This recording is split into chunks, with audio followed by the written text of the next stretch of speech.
It is a temple to Britain's art establishment, but under the austere gaze of old masters, a scrum of colour jostling for attention. The theme of this year's show is reclaiming magic, celebrating the joy of making stuff. Thousands of entries are sifted through by a committee of academicians, including famous artists and architects. It's the reason why complete unknowns can find themselves sharing wall space with megastars. And it's nearly all on sale for hundreds or hundreds of thousands of dollars. It's really a joyful experience. We get around 15,000 submissions, out of which we then choose the works that the academicians, the committee that puts together the summer exhibition, deem the best. But ultimately, of course, we have to make a selection so that we end up with just under 1,400 works in the exhibition.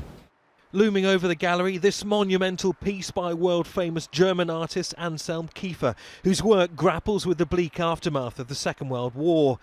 Tucked beneath it, Family Picking Noses by Colin Cameron. Many of the works selected are by black artists dealing with complex colonial histories, all on display in a building erected at the height of Britain's transatlantic slave trade. And this piece I do love. Among them, celebrated artist Hugh Locke, who rather than knocking controversial statues off their pedestals, smothers them in garish regalia.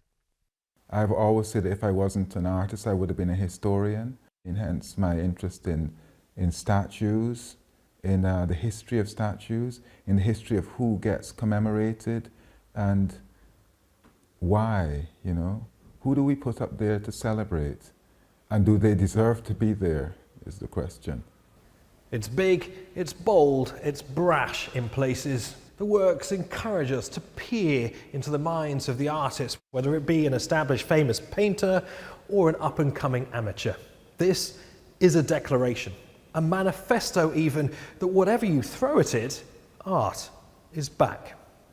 Around every corner, on every wall, the work goads viewers into thinking, maybe I could do that, which is precisely what 9-year-old Lucas Greenfield did. His work was chosen to feature in the Academy's youth show. It feels amazing. It's when my head teacher told it to me, he brought me out of class and he told me, and it was like, it felt really cool that my work was recognised by a pro.